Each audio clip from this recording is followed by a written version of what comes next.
Եթե սա երկրորդն է, թե երրորդ։ Հրաշալի պատմություն։ Տիկին Մարիետտա, ես գիտեմ, որ դուք Լորիս Ճգնավորյանի հետ օգնության համար, որ կազմակերպեց 80-ականներին, կարծես չէ 88-ին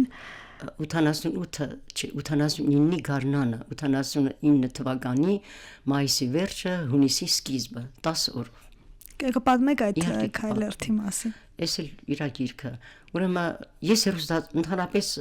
շատ երկար ասում, իհարկե, ինչպես մեր բոլոր իմ հասակակիցների միտինգը մենք բաց չէինք թողնում, ազգային երգեր էինք երգում եւ այլ այդպես ոգևորված, սքանչացած մեր ազգի մաքրությամբ, հզորությամբ ուժով պաշտում է այդ բոլոր բաները, մեկ էլ հանկարծ հեռուստացով ցույց տվեցին Լորիս Ճգնավորյանը օպերայի բակում է, հազարավոր մարդիկ հավաքված են եւ գնում են Գյումրի 10 օր, պետք է քայլել եւ գումար հավաքել, որպեսզի Գյումրին որ ավերվել է, կոնսերվատորիայի համար նոր գործիքներ, կոնսերվատորիա ստեղծեն, օգնեն մի խոսքով Գյումրիի ժողովրդին։ Ասի ես գնում եմ, բարեբախտաբար ամուսնակից շարքել ես, որտեվ գիտեր, որ ես խելառ եմ, այդ կողմից անհնարից, ինքը ընդհանրապես իր բոլոր տեսակի այդ մասնակցությանը դեմ չէր, որտեվ գիտեր, եթե ես մի բան անում, բարի բան եմ անում։ Երկացա արագ, հագնվեցի, վազեցի ու միացա այդ խմբին։ Արդեն ասեցինք դեպի աշտարակ, այդտեղ ձիավորները կան ճանապարհի դնում, ես զարմացա ձի երեք կյանք չի, ես հազոր տղաներ աղջիկները նստած վրանը մեզ ուղեկցում էին, էլի։ Այդպես ընկանք աշտարակի ճանապարհը, այդտեղ բարեբախտաբար իմ խելացի ամուսին, բարեբախտաբար զոնտիկ էր բերել։ Այ խելար ասում է, դուք արիվահար կլես, ես զոնտիկ վերցրի հետ։ Ես գիտեմ, որ դու զոնտիկ չես վերցրի, շնորհակալություն, հայտնեցի շարունակեցի։ Ես ամբողջ ճանապարհը գնացի բոբիկ։ Մենք հասանք աշտարակ։ Աշտարակում շատ էր հետ վերադարձան, որտեվ մարդիկ, որոնք սովոր չէին վազելու, քայլելու, դե յուղի երեխա չեն կամ սպորտով չեն զբաղվում այդ մարդիկ, ոտների տակ փուչիկներ էր եղել, կողքից մի 17 տարեկան աղջիկ էր քայլում իր պապայով։ Ոտների տակ ամբողջությամբ փուչիկներ էին։ Հետագայում որ մենք շարժվեցինք, շատ էր ոտների տակ փուչիկներ դուրս եկան մեքենայով օգնում են։ Իմ ոտքերի տակ փուչիկ չեղավ, որովհետև ես ամեն օր 40 տարեկանից հետո ես ամեն օր մի քանի կիլոմետր ժամացի գործարանը մարզադաշտ ունի, դա մեր տան կողքն է, մոտիկ է։ Ես գնում եմ ամեն օր այդտեղ վազում եմ եւ հետեւապես ոտերիս տակ վազում մարզավիճակում էի։ Ես մի քիչ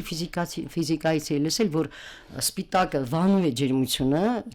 իրենից, դրա համար մարդիկ սպիտակ ներքնաշոր են հագնում, որ մարմին ջերմությունը հետ է մղում դեպի մարմինը, իսկ սևը ձգում է ջերմությունը։ Դա հաշվի առնելու այդ օրենքը, ես եւ բոբիկը եւ քայլում եմ միայն սպիտակ գծի, կողքերի սպիտակից կա ճանապարհ սպիտակ գծով։ Իմ ոտների տակ իհարկե փուչիկներ չեղան, ոտերից ոչ էլ հոգնել էր, այն ժամանակ իհարկե ջահել էի։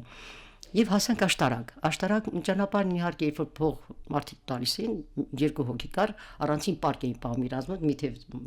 Լորիս Ճգնավորյանը, մյուսը այդ պարկը, փողի պարկը։ Հասանք աշտարակը եկեղեցի ունի հիանալի, այդ աշտարակի եկեղեցու բակը պետք է Լորիսը վրաններ խփեին տղաներով, եւ մի մեքենա կար,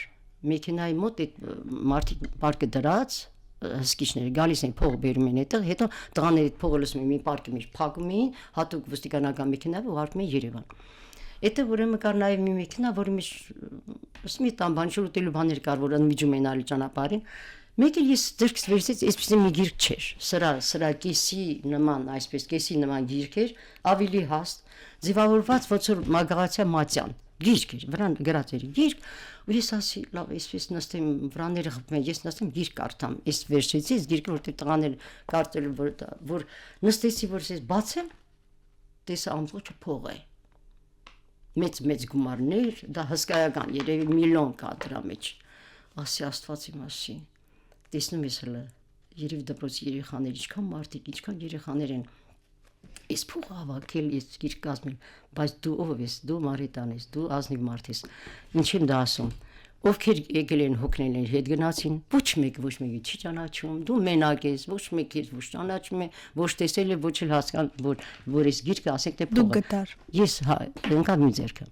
Դե ինչ արեցի ես, բնականաբար արդեն իմ արած քայլերից պետք է իմանաք ինչ արեցի։ Գնացի Լորիսի վրանը, տկացրեցի, հանձնեցի գիրք, ասեց, քանի մեծ ժողովուրդ է, այսպիսի մարդիկ ունի, ինչպիսին դուք եք, մենք անպարտելի ենք, այդ ազգը հավերժ պիտի ապրի, դա հավերժություն է։ Եվ այդպես մեծ մասամբոբի քարքարոտ անձրևոտ օրերին մանհակած մենք հասանք Գյումրի, ճանապարհին իհարկե շատ հուզիչ էր, այս գրքի մեջ կա գծագիրը, հետո մեկը կար, որ անդադ այդպես ուղեկցում էր, այդ բաները նույնիսկ այդ մասին գրել է, ես այդ մասին էլ ոչ մեկին չի պատմել, չի էլ ասել ընդհանրապես։ Ես որ պատմեցի, գիրքը ոնց որ ցրցամ էր նախագիծն արել, բա ինչու չեք ասել, որ ես այդ մասին գրքի մեջ գրեմ։ Դե ասում եմ, ասեցի, հիմա ասեցի։ Այնտեղ իհարկե շատ, գիտեք ինչպես, երբ որ այդ ճանապարհ մենք քայլեցինք, յուղերի գծագիրը կա այստեղ, դու ավելի ես պաշտում քո ազգին,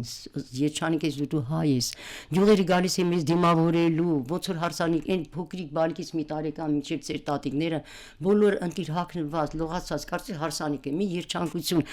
Ես մեր ազգին այդպես չէի տեսել, ինչքան յուղեր 10 օր մենք մտանք, ամենտեղ ջուր էին բերում, որ դուք ջուր խմեք, ուզում էին մեզ օգնեին, մի բան օգնեին, գիշերին այնտեղ էին տալիս, որ մենք քնեինք։ Պարզապես դա մի ազգական բան էր, այդպիսի ազգունացողը չկա հպարտանալ, ես էլ ավելի սիրեցի մեր հայ ժողովրդին։ Տիկին Մարիետտա, շատ շնորհակալ եմ, որ այս հետաքրքիր պատմությունները դուք նաև մեր եթերում ներկայացրիք, մարդիկ, որ լսում էին, հաստատ որևէ տեսակի դասերակցական նշանակություն կունենա